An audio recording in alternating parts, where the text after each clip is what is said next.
Nous continuons notre sombre histoire. Que va-t-il se passer maintenant? Dieu avait promis sa fidélité à jamais à David, et voilà que David vient de faire n'importe quoi. Aussitôt scellé, l'alliance est mise à rude épreuve. Vous n'êtes pas prêts pour ce qui va arriver. 1 Samuel chapitre 12.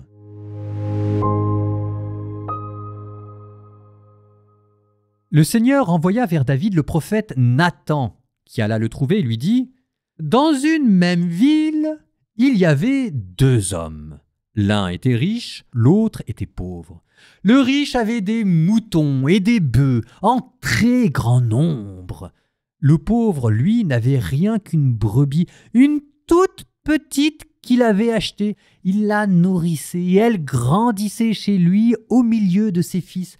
Elle mangeait de son pain, buvait de sa coupe, elle dormait dans ses bras. Elle était comme sa fille. » Un voyageur arriva chez l'homme riche. Pour préparer le repas de son hôte, celui-ci épargna ses moutons et ses bœufs. Il alla prendre la brebis du pauvre et la prépara pour l'homme qui était arrivé chez lui. Alors, David s'enflamma d'une grande colère contre cet homme et dit à Nathan « Par le Seigneur vivant, l'homme qui a fait cela mérite la mort, et il remboursera la brebis au quadruple pour avoir commis une telle action et n'avoir pas épargné le pauvre. » Alors Nathan dit à David « Cet homme, c'est toi. Ainsi parle le Seigneur Dieu d'Israël. Je t'ai consacré comme roi d'Israël. Je t'ai délivré de la main de Saül. Puis je t'ai donné la maison de ton maître. J'ai mis dans tes bras les femmes de ton maître. Je t'ai donné la maison d'Israël et de Juda. Et si ce n'est pas encore assez, j'ajouterai encore autant. Pourquoi donc as-tu méprisé le Seigneur en faisant ce qui est mal à ses yeux? Tu as frappé par l'épée Urias le Hittite. Sa femme, tu l'as prise pour femme, et lui, tu l'as fait périr par l'épée des fils d'Ammon. Désormais, l'épée ne s'écartera plus jamais de ta maison, parce que tu m'as méprisé, et que tu as pris la femme d'Urias le Hittite pour qu'elle devienne ta femme. Ainsi parle le Seigneur. De ta propre maison, je ferai surgir contre toi le malheur. Je t'enlèverai tes femmes sous tes yeux et je les donnerai à l'un de tes proches qui les prendra sous les yeux du soleil. Toi, tu as agi en cachette. Mais moi, j'agirai à la face de tout Israël et à la face du soleil. » David dit à Nathan, « J'ai péché contre le Seigneur. » Nathan lui répondit, « Le Seigneur a passé sur ton péché. Tu ne mourras pas. Cependant, parce que tu as bafoué le Seigneur, le fils que tu viens d'avoir mourra. » Et Nathan rentra chez lui. Le Seigneur frappa l'enfant que la femme d'Urias avait donné à David, et il tomba gravement malade. David implora Dieu pour le petit enfant. Il jeûna strictement, et quand il rentrait chez lui, il passait la nuit couché par terre. Les anciens de sa maison insistaient auprès de lui pour qu'il se relève, mais il refusa et ne prit avec eux aucune nourriture. Le 7e jour, l'enfant mourut. Les serviteurs de David n'osaient pas lui annoncer que l'enfant était mort. Ils se disaient en effet, « Lorsque l'enfant était vivant, nous lui avons parlé, il ne nous a pas écoutés. Maintenant, comment lui dire que l'enfant est mort? Il va faire un malheur. » Voyant ses serviteurs chuchoter entre eux, David comprit que l'enfant était mort. Il demanda aux serviteurs, « L'enfant est-il mort ?» Et ils répondirent, « Il est mort. » Alors David se releva de terre, se baigna, se parfuma et changea de vêtements. Il entra dans la maison du Seigneur et se prosterna, puis il rentra chez lui. Il demanda qu'on lui serve de la nourriture et il mangea. Ses serviteurs lui dirent, « Mais que fais-tu? Pour l'enfant, quand il était en vie, tu as jeûné et pleuré, et maintenant qu'il est mort, tu te relèves et tu prends de la nourriture ?» Il répondit, « Tant que l'enfant était encore en vie, j'ai jeûné et j'ai prié en me disant, « Qui sait, le Seigneur peut-être aura pitié de moi, et l'enfant vivra. Mais maintenant qu'il est mort, à quoi bon jeûner? Pourrais-je encore le faire revenir? C'est moi qui m'en irai le rejoindre, mais lui ne reviendra pas vers moi. » David consola Bethsabée, sa femme. Il la retrouva et coucha avec elle.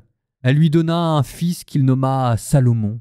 Le Seigneur l'aima et le fit savoir par le prophète Nathan qui lui donna à cause du Seigneur le nom de Yédidia, aimé du Seigneur. Joab attaqua la ville de Rabba, celle des fils d'Ammon. Comme il allait s'emparer de la ville royale, il envoya des messagers à David pour lui dire « J'ai attaqué Rabba et j'ai même pris la ville basse. Rassemble maintenant le reste de tes troupes et viens dresser ton camp devant la ville pour t'en emparer.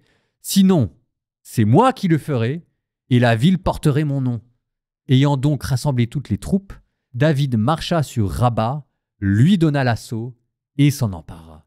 David enleva la couronne qui était sur la tête de leur roi. Elle pesait 1 talent d'or et était ornée d'une pierre précieuse. On la mit sur la tête de David. Puis celui-ci emporta de la ville une très grande quantité de butin. Quant à sa population, il l'emmena, lui imposa le travail de la scie, des pics de fer et des haches, et l'affecta au four à briques. Il traita ainsi toutes les villes des fils d'Ammon, puis David et toutes ses troupes revinrent à Jérusalem.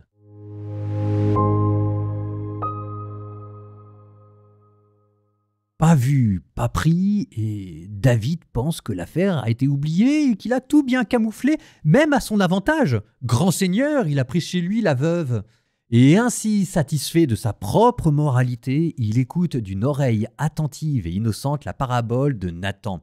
Une parabole qui prend soin de déguiser le lien entre Bethsabée et cet homme riche qui avait une brebis, et pourtant qui multiplie à travers le vocabulaire les deux histoires. Et c'est là où l'on retrouve de manière bizarre le David d'avant. Il faut dire que Nathan l'a pris au vif en parlant d'un berger, et David était un berger, ce qui oblige David à revenir en arrière alors qu'il n'était pas encore roi, alors qu'il risquait encore sa vie pour protéger les brebis de l'ours et du lion. Plein de candeur, c'est plus le roi qui répond, c'est le berger adolescent qui vous répond, foudrage, et qui dit « il payera le quadruple ». Exode 22, chapitre 1. Quand un voleur sera pris sur le fait, il faudra qu'il rembourse au quadruple. Ce qui vous donnera plus tard, petite parenthèse, l'épisode de Zachée avec Jésus. Zachée dira à Jésus que s'il a fait du tort à quelqu'un, il lui rendra le quadruple. Alors nous, on prend ça comme de l'extrême générosité, et c'est vrai que c'en est, mais derrière, c'est plutôt obéir à la loi. C'est reconnaître implicitement de la part de Zachée qu'il était un voleur. Bon, je ferme la parenthèse, mais retenez ce chiffre de quadruple. On le retrouvera plus tard, et pour David d'une manière cruelle. Je reviens à mon récit. Nathan explose et accuse David. Et David, qui a fait un retour en arrière dans ses jours innocents où il était berger, surprise, redevient l'homme de cœur que nous aimions. Il confesse, il dit les choses, il ne cherche aucune excuse, il avoue son forfait. C'est une seule phrase. « J'ai péché contre le Seigneur ». Mais il faut l'imaginer en train de baisser les yeux et il dit juste une phrase parce qu'il s'est, je sais pas comment dire, pris la main dans le sac. Vous en dites le moins possible parce que ça peut se retourner contre vous, mais vous admettez, je plaide coupable. Je plaide coupable. Quelqu'un qui a commis un adultère mérite la lapidation. David plaide coupable. C'est la première fois dans la Bible où on a un homme qui confesse ainsi son péché. Enfin, Abraham, je vois pas. Moïse, je vois pas. Josué, on ne nous dit pas qu'il avait commis de péché. Mais c'est la première fois qu'un homme dans la Bible, sur une matière grave, dont il sait qu'elle est passible de la peine de mort, avoue ainsi sans détour son péché. Et c'est à contraster avec Saül, qui s'était fait choper, si jamais je puis dire, en flagrant délit. Et Samuel lui dit « Mais c'est quoi là ce que j'entends ?» Et Saül qui disait « Ah mais non, c'est pas un péché, c'est moi qui voulais offrir un sacrifice en fait !» Confession absolue du péché, c'est une nouveauté radicale dans l'histoire, et de la part de l'homme, et de la part de Dieu, qui évidemment ne peut pas faire autrement que pardonner. Et c'est là-dessus que sera construit l'évangile. En attendant, la culpabilité est enlevée, David est réconcilié avec Dieu, oui, mais il y a les conséquences du péché. Par exemple, si jamais vous allez casser la figure de quelqu'un, vous pouvez vous réconcilier avec lui et lui demander pardon, il vous donnera peut-être son pardon, mais en attendant, si jamais vous lui avez pété la jambe, il faut réparer la jambe. C'est une chose de demander pardon, c'est autre chose d'assumer les conséquences du péché. Et là, David, il a fait un adultère, il a tué quelqu'un, il a mis son armée en péril. On est sur une autre dimension. Souvenez-vous d'Abel, Dieu qui disait à Caïn, mais qu'est-ce que tu as fait? Tu as tué ton frère, la terre a bu son sang et maintenant elle est maudite et réclame vengeance. Là, Dieu dit à David, mais qu'est-ce que tu as fait? Maintenant, l'épée ne s'éloignera jamais de ta maison.